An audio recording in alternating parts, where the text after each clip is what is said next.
Hi friends, அனைவருக்கும் வணக்கம். நம்ம ஏற்கனவே போன கிளாஸ்ல பார்த்தீங்கன்னா, என்னென்ன பார்த்தோன்னா, அறிவு வளர்ச்சிக்கு முக்கிய பங்கு வகிப்பது வந்து கவனம், அ ஆர்வம், கவனத்தை தூண்டக்கூடிய அகக்காரணிகள், புறக்காரணிகள பத்தி பார்த்தோம். அகக்காரணிகள், புறக்காரணிகள பத்தி பார்த்தோம். இன்னைக்கு நம்ம கிளாஸ்ல என்ன பார்க்க போறோம் அப்படின்னா, அம் கவன வீச்சு, புலன் காட்சி, புலன் உணர்வு இத பத்தி தான் பார்க்க போறோம்.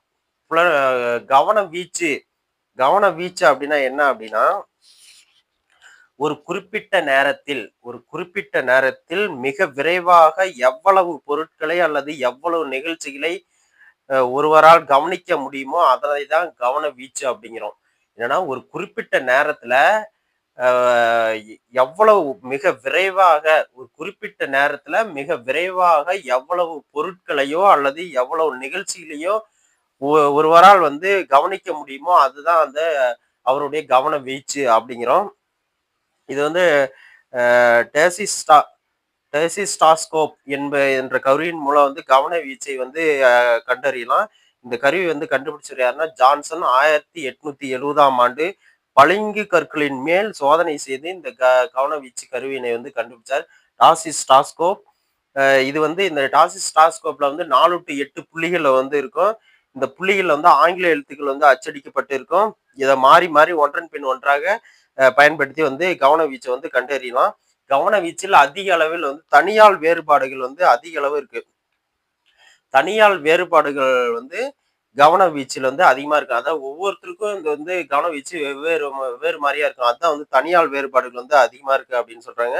அடுத்து கவனப்பிரிவு வந்து கவனப்பிரிவு அப்படிங்கிறது என்னன்னா, ஆஹ் அதாவது இரு உடல்சார் செயல்களை செய்யும் போது கவனப்பிரிவு எப்படி இருக்கும், ஆஹ் இரு உளசார் செயல்களை செய்யும் பொழுது எப்படி இருக்கும் அப்படிங்கிறத பத்தி தான் பார்க்க போறோம். ஒரு உடல்சார் அல்லது ஒரு உளசார் அப்படின்னு 3 பிரிவா பிரிச்சிருக்காங்க. கவனப்பிரிவு அப்படின்னா என்ன அப்படின்னா, இப்ப பாத்தீங்கன்னா நம்மளுக்கு நல்லா பழக்கப்பட்ட செயல்களை பாத்தீங்கன்னா ஈஸியா செய்வோம்.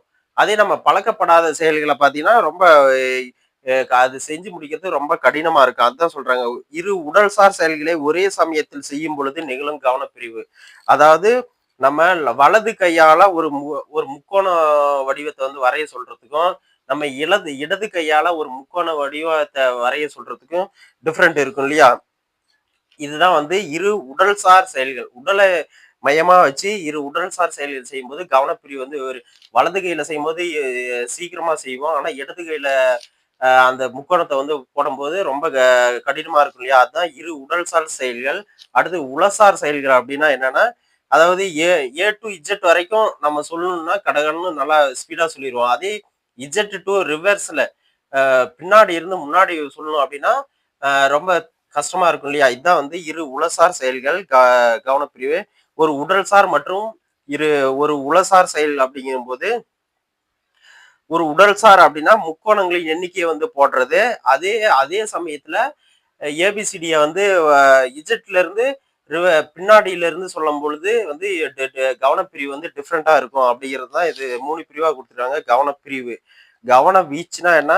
ஒரு குறிப்பிட்ட நேரத்துல ஒரு குறிப்பிட்ட நிகழ்வுல எவ்வளவு பொருட்களையோ அல்லது நிகழ்ச்சிகளையோ நம்ம வந்து கவனிக்கிறோமோ அதை தான் வந்து கவன வீச்சு. இது வந்து டாஸ்கோப் மூலம் வந்து அளவீடு செய்யப்படுகிறது. இதை கண்டுபிடிச்சவர் வந்து ஜான்சன் 1870ஆம் ஆண்டு பளிங்கு கற்களின் மீது. அவ்வளவுதான். இதுல வந்து கவன வீச்சுல வந்து இதுதான் முக்கியமான பாயிண்ட்.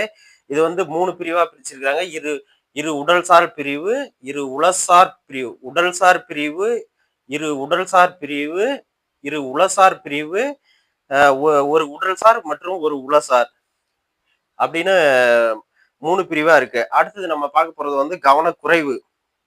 கவனக்குறைவுக்கு முக்கியமான காரணமே என்ன அப்படின்னா, கவனக்குறைவு அதாவது கவனச்சிதறல் அப்படிங்கிறது தான். நம்ம ஒரு செயலை செஞ்சுட்டு இருக்கும்போது அதுல இருந்து நம்மளுடைய கவனம் வந்து வேற இடத்துல சிதறது சிதறி போய் அங்க கவனம் போனது அப்படின்னா அதான் வந்து கவனக்குறைவு அப்படிங்கிறாங்க. வகுப்பறையில் வந்து மாணவன் புத்தகத்தை படித்து கொண்டு இருக்கும் பொழுது வெளியில இருந்து ஒரு சத்தமானது வந்து அவனுடைய கவனத்தை வந்து பாதிக்கும். இதுதான் வந்து கவன குறைவு அப்படிங்கிறாங்க. கவன குறைவிற்கான காரணம் அப்படின்னா கவனக்குறைவு, கவனக்குறைவு 2 ஒண்ணுதான். அதாவது வகுப்பறையில வந்து ஒரு மாணவன் படிச்சுட்டு இருக்கும்போது வெளியில இருந்து சத்தம் வந்து அவனுடைய டிஸ்டர்ப் பண்ணா அதான் வந்து கவனக்குறைவு அப்படிங்கிறாங்க. அடுத்தது கவனமின்மை. கவனக்குறைவுக்கு நிறைய எக்ஸாம்பிள்ஸ் இருக்கு. நம்ம அசாதாரண சூழ்நிலை, போதிய வெளிச்சமின்மை, அ அ சரியான இருக்கைகள் இல்லாதது, அதிக தூண்டல். அதாவது இந்த பொருள விட வேற பொருள் வந்து அதிக கவனத்தை ஈர்க்கும். இந்த மாரி விஷயத்துக்கெல்லாம் வந்து கவனக்குலைவு ஏற்படும். அடுத்தது பார்த்தீங்கன்னா, கவனமின்மை. கவனமின்மை என்னன்னா, கவனமின்மையா இருக்கிறது எதனால ஏற்படும் அப்படின்னா, விருப்பமின்மை, களைப்பு, கவனச்சிதறல் இதெல்லாம் வந்து கவனமின்மையினால ஏற்படும். கவனமின்மை வந்து 2 வகைப்படும். அதாவது முழுமையான கவனமின்மை, பகுதியளவு கவனமின்மை. முழுமையான கவனமின்மை அப்படின்னா, அதாவது முழுமையா நம்ம மனநிலை வந்து அந்த செயல்ல வந்து ஒத்துப்போகாத இருந்தா அது முழுமையான கவனமின்மை. வகுப்பறையில் வந்து மாணவர்கள் வந்து சரியா கவனிக்காத இருக்கிறது வந்து பகுதி அளவு கவனமின்மை.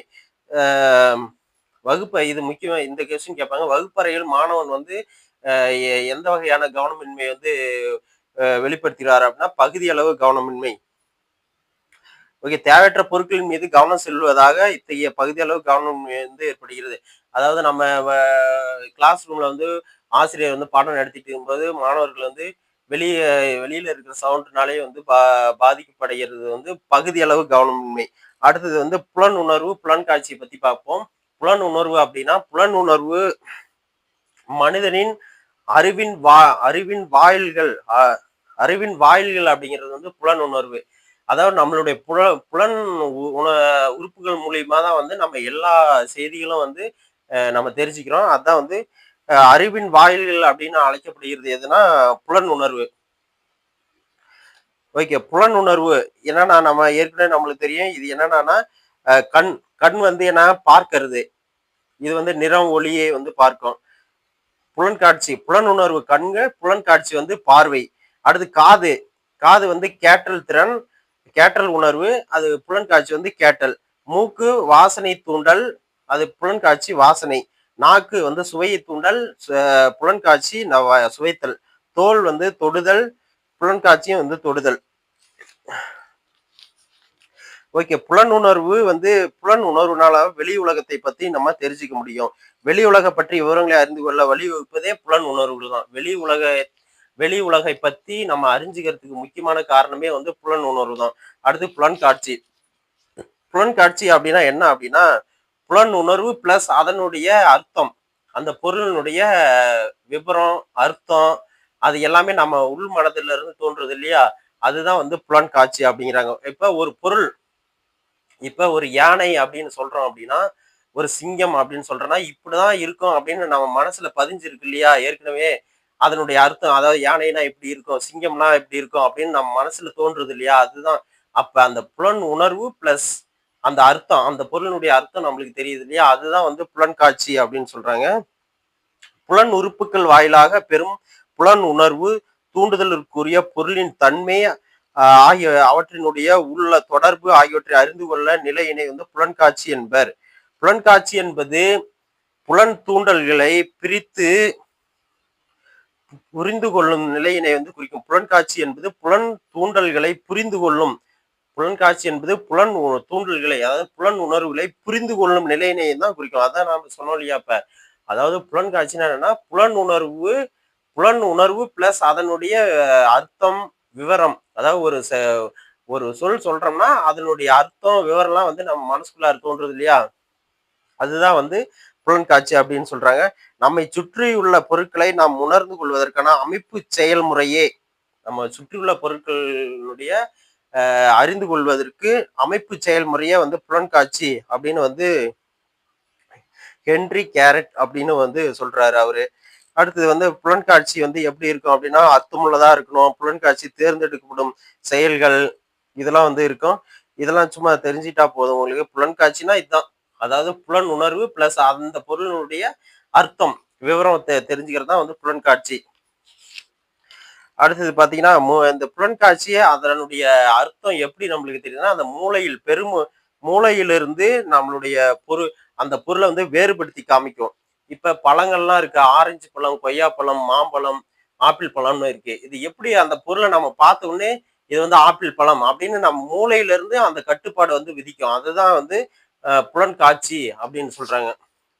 அடுத்து புலன் உணர்வுக்கும் புலன் காட்சிக்கு என்ன டிஃபரன்ஸ் அப்படின்னா, புலன் உணர்வு வந்து ஐம்புலன்கள் மூலம் வந்து உணரப்படும்.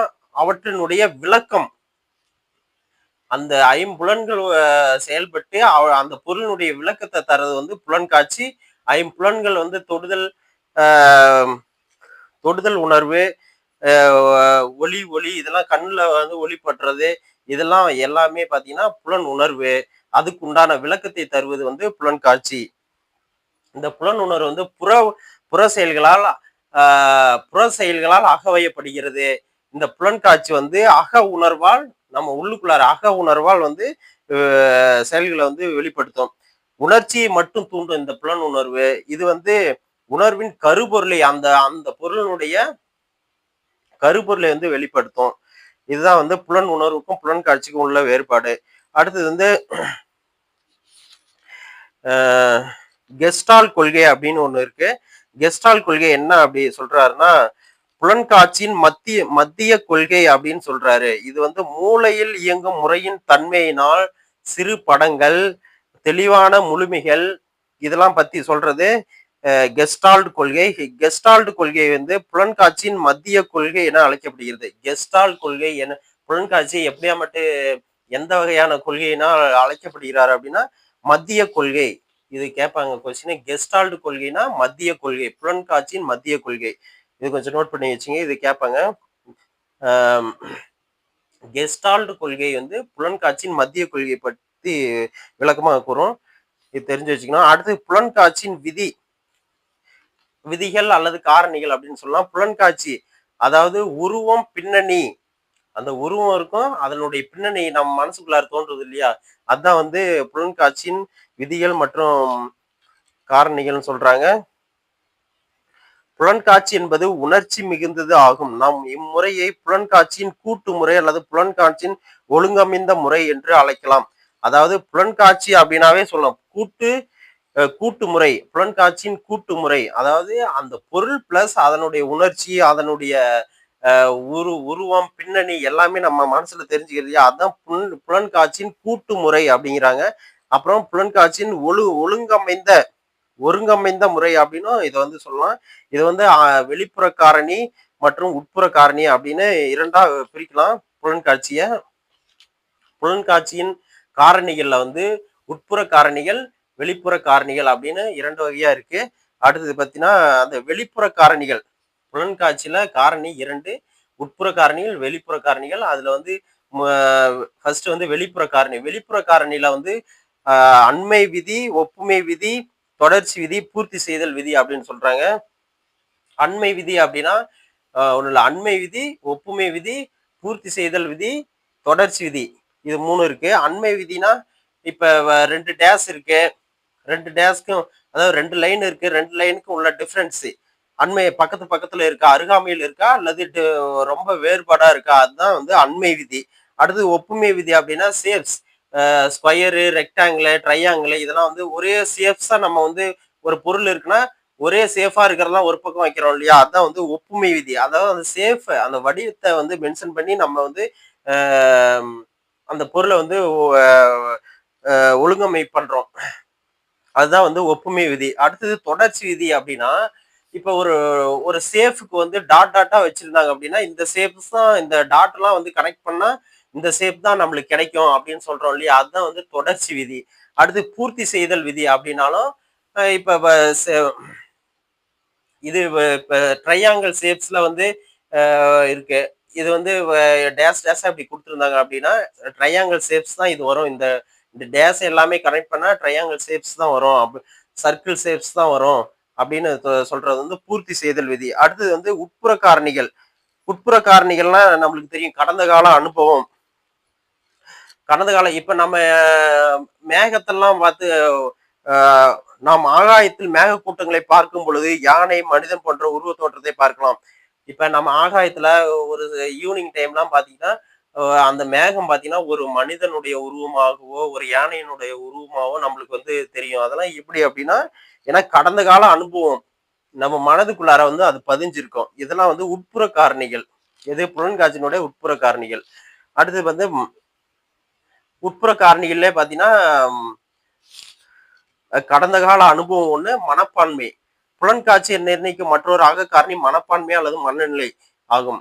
புலன்காட்சியை நிர்ணயிக்கும் மற்றொரு அகக்காரணி மனப்பான்மை. கடந்த கால அனுபவமும் வந்து அகக்காரணி, ஆம், மனப்பான்மையும் வந்து அகக்காரணி. இதுக்கு எக்ஸாம்பிள்ஸ் என்னன்னா, பசியுள்ள மனிதன் ஒரு தொலை தூரத்தில் உள்ள தெளிவற்ற படத்தை கூட உணவு பற்றம் என நினைப்பான். மனப்பான்மை மனப்பான்மை வந்து அகக்காரணி. பசியுள்ள மனிதன் வந்து ஒரு தூரத்துல இருக்கிற ஒரு பொட்டலத்தை பார்த்தா அது வந்து உணவு பொட்டலம் அப்படின்னு நினைக்கிறது வந்து அது ஒரு உட்புற காரணி. எது புலன்காட்சியில உட்புற காரணி கடந்த உட்புற காரணி என்னன்னா அப்படின்னா கடந்த கால அனுபவம், மனப்பான்மை இது ரெண்டும் வந்து தாக்கத்தை ஏற்படுத்தும். ஓகே ஓகே அடுத்தது பாத்தீங்கன்னா புலன்காட்சியில் ஏற்படும் பிழைகள். புலன்காட்சினால நம்மளுக்கு வந்து எப்படி தவறுதலா ஒரு செயல் வந்து தெரியுது, அதுல ஏற்படும் பிழைகள் என்னென்ன அப்படிங்கிறத பத்தி பார்க்க போறோம். ஃபர்ஸ்ட் வந்து திரிபு காட்சி. இது புலன்காட்சியின் ஏற்படும் பிழைகள்னால நம்மளுக்கு வந்து எப்படி வந்து ஒரு பொருள் வந்து உண்மைக்கு மாறா தெரியுது அப்படிங்கிறத பத்தி தான் பார்க்க போறோம். ஃபர்ஸ்ட் வந்து திரிபு காட்சி, அடுத்தது வந்து இல்பொருள் காட்சி. திரிபு காட்சிங்கிறது அதாவது உண்மைக்கு மாறா ஒரு பொருளை வந்து நம்ம பாக்குறது, அதுதான் வந்து திரிபு காட்சி. இல்பொருள் காட்சிங்கிறது இல்லாத ஒன்றை வந்து நம்ம மனசுல வந்து காட்சி மாதிரி அந்த பொருள் மாதிரி நம்மளுக்கு தென்படும். இதுதான் வந்து இல்பொருள் காட்சி. திரிபு காட்சியிலே பாத்தீங்கன்னா முல்லர் லாயர் திரிபு காட்சி, படுக்கை நேர்கோடு திரிபு காட்சி அப்படின்னு ரெண்டு இருக்கு. திரிபு காட்சி அப்படின்னா என்னன்னா ஒண்ணு இல்ல, இப்ப ரயில்வே ட்ராக் எல்லாம் போகுது இல்லையா, அது நம்ம போயிட்டே இருக்கும்போது ஒரு ஒரு இடத்துல பாத்தீங்கன்னா ஜாயின் பண்ற மாதிரி தெரியும், இணைக்கிற மாதிரி தெரியும். இதுதான் வந்து திரிபு காட்சி. அது ஆனா இணையமா இணையாது. இதுதான் வந்து திரிபு காட்சி. உண்மை நிலையோட ஒத்து போகாத புலன் காட்சினை வந்து திரிபு காட்சி அப்படின்னு சொல்றோம். அதாவது உண்மை நிலையோட ஒத்து போகாத திரிபு காட்சி. அந்த ட்ராக் வந்து எங்கேயாவது போய் ஜாயிண்டா நம்ம ரொம்ப தூரத்துல பார்க்கும்போது இணையிற மாதிரி தெரியும், ஆனா அது இணையாது. அதுதான் வந்து திரிபு காட்சி அப்படிங்கிறாங்க.